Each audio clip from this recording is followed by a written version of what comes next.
In this module, we're going to talk about the M&S system DMC1 intercom system. First, we're going to start out with the install side, doing the rough in and the finish out. We'll do feature benefit on the unit, and then the functionality. Now let's start with a fresh wall and talk about installation.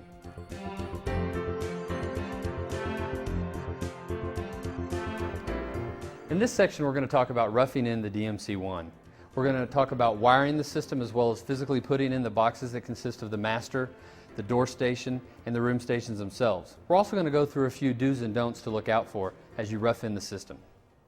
The first thing we're going to talk about is actually mounting the master unit. Here we have a combo unit that's designed to house both the DMC1 master unit as well as our CD player that accompanies the DMC1. There's a few things you need to keep in mind when looking for a location of the master rough-in. One, we need it to be in an easily accessible central location. Well, the reason why we want them centrally located is we're going to have runs from the master rough-in to all the room stations in the house. And the closer we can get each one of those wire runs to an equal distance, the better they're going to perform in the long run. We also want them easily accessible, so if we ever have to service the unit, we can get to the unit and make the service requirements and make the changes we need to easily. So first, we've identified that this section of the wall is where we're going to place our master. And you'll notice that the master rough-in sticks out a little bit from the front. It is designed to flush mount with the back of the 2x4. Once we get the mounting rough-in in the correct location, the next step is just to mount it with a few screws.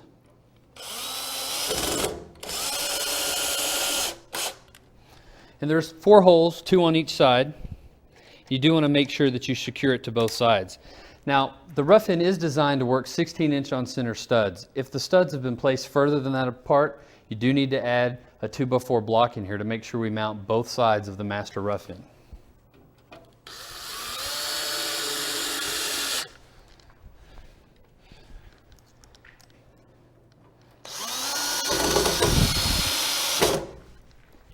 And once we get all 4 of these mounting screws secure,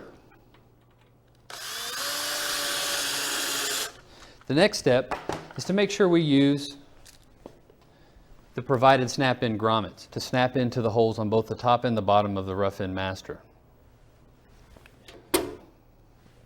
There's 2 different sizes. The larger sizes go on top. You've got 5 of the larger grommets. And then there are 2 smaller grommets that go on the bottom side. Now, you might not use all of the openings, but it's a good idea to go ahead and snap those grommets into each one of the locations just in case. The next step, once we've mounted our rough-in, as well as put in all the supplied grommets, is we want to mount our transformers that are going to supply power to the master unit and the CD player as well. The next step is to make sure we put our transformers in place. Now, if we're using a combo unit like we have here for both the master and the CD player, we're going to need 2 of these transformers. Something to keep in mind, the transformers do have to be wired by a licensed electrician. You'll notice there's 2 pieces to the transformer. This is the rough-in box that you're going to put in as the low voltage installer, and it simply drops in to our rough-in unit like this. Now the wires here, these have to be wired in to the house's 110, 120 electrical current. Now the best way for this to happen is for an electrician to handle this, and we also would require a dedicated circuit. What I mean by that is the power coming to this transformer should travel from the transformer to the breaker box without piggybacking on any other electrical components in the house. This is going to help eliminate interfered noise through other electrical components in the house. Now once an electrician has wired this for us, the transformer simply drops down in the bottom of the rough-in, and we have 4 supplied screws, and they mount the transformer directly to the back of the combo rough-in.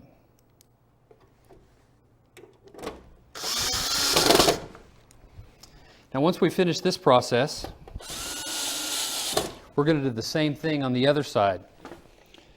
The transformer is a little different. It has a little different plug. This one's designed to work with the CD player, but internally we're still going to need an electrician to run a dedicated circuit for this as well.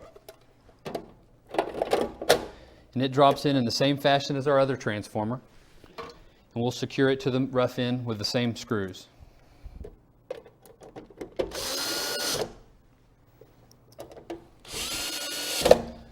Now that we've got our transformers in place, the next step is to start pre-wiring the system. We have 2 separate antennas with the DMC1. One is the FM antenna that comes in a coax format. We want to make sure that we isolate the antennas on one side of the stud cavity from all of our room and door station wires on the other side of the stud cavity. Now we're going to bring in our FM antenna from the top for this situation. In a real house, we might bring it in from the header board up top and drill a hole in, or if we had a basement and we were bringing it in from the bottom, we could bring it in from the bottom. But for our situation here, we're just going to kind of drop the antenna down behind the rough end. Now we can take a staple gun and make sure we have fixed the cable to one side of our stud. Now I do want to warn you about staple guns. We're using a crown staple here. This is designed specifically for not crimping wire. If you use a regular staple, you could crimp the wire and cause damage to both the antenna or our rough end wire or our room station wire. So it's important that you use the proper type of staple.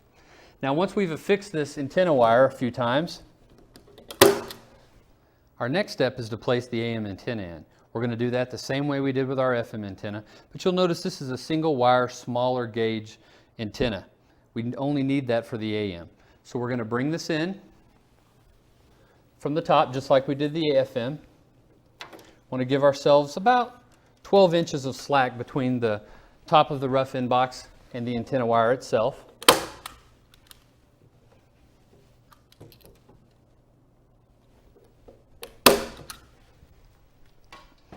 We can just coil this wire so as the drywallers and texture people and painters come in, this is protected from any damage. Our next step is to place in the door station rough end.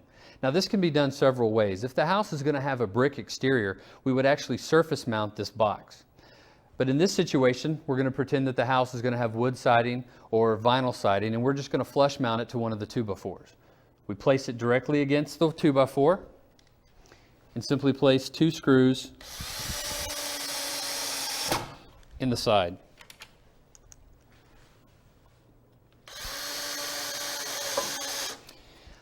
You will notice also stamped in the back of this, there is a little arrow that points up and the word up. We need to make sure we do put that in the up position so this mounts correctly when we go to put the door station in.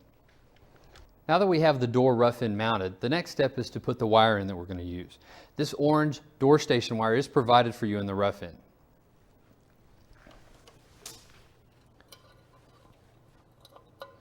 Now there's a little trick to securing this once we get it through. If you'll take a small block of wood, we'll place that around the wire, and we're going to wrap it just several times around the block of wood like we have here. Wrap the wire around it several times and secure it to the back of the door station rough end. Now we want to secure the door station wire once again with our staple gun.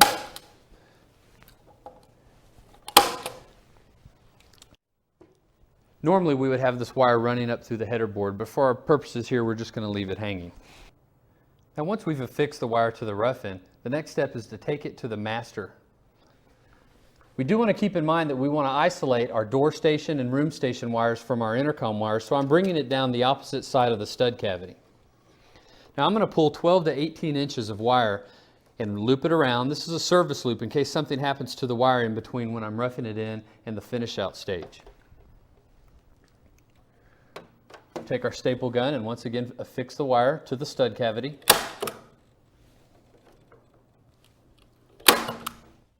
Our next step, once we've roughed in the door station as well as our master unit, is to go and start doing the room stations themselves. So our next step is to place our rough end rings. You'll notice our rough end ring is a small one-piece metal ring. It does have a convex side to it, so we want to make sure that that convex side is facing out. This allows the drywallers to cut the appropriate hole as they drywall over and not completely cover our rough end ring. It only requires a couple of screws.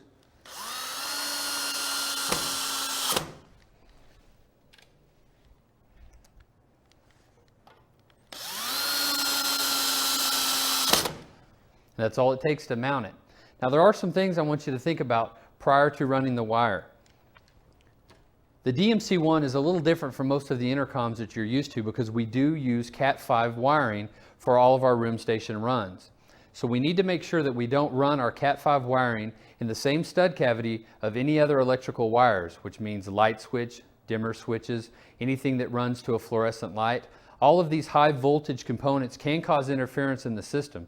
And since the DMC1 has a shared block mono amplifier like many other intercoms, we need to make sure that none